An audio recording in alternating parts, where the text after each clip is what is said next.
Hi friends इनकी रवे वच्ची और स्नैक्स தான் செய்ய போறேன்। 1 கப் ரவை, 3/4 கப் அளவுக்கு ஜீனி, 1 பிஞ்ச் உப்பு, 1/2 டீஸ்பூன் ஏலக்காய் தூள், 1 டீஸ்பூன் எள்ளு சேர்த்து எல்லாத்தையும் நல்லா ஒன்று போல கலந்து எடுத்த பிறகு எந்த கப்பால ரவை எடுத்தோமோ அதே கப்பால 1 கப் அளவுக்கு panல தண்ணி சேர்த்துக்கலாம், 1 டீஸ்பூன் நெய் சேர்த்துக்கலாம்।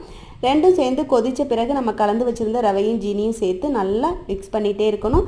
தண்ணி எல்லாம் அப்சர்வ் ஆகி ஜீனியும் நல்லா கரைஞ்ச பிறகு திரும்பவும் கெட்டியான பதம் வந்ததும் மூடி போட்டு 5 நிமிஷம் வச்சிருந்துட்டு கையில நெய் தடவிட்டு சாஃப்ட்டா பிசைஞ்சு எடுத்துட்டு மாவை கொஞ்சம் கொஞ்சமா எடுத்து சின்ன சின்ன உருண்டையா உருட்டிட்டு தட்டையா தட்டிக்கலாம்। ரொம்ப மெல்லிசாவும் இல்லாம கனமாவும் இல்லாம நடுத்தரமா எல்லா மாவுலையும் இது போல தட்டி எடுத்துட்டு பேன்ல எண்ணெய் சேர்த்து எண்ணெய் நல்லா காஞ்ச பிறகு எத்தனை சேர்க்க முடியுமோ பேனுக்கு தகுந்த மாதிரி சேர்த்துட்டு அடுப்பை மீடியம் ஃப்ளேம்லயே வச்சு வேக வச்சு எடுத்துக்கணும்।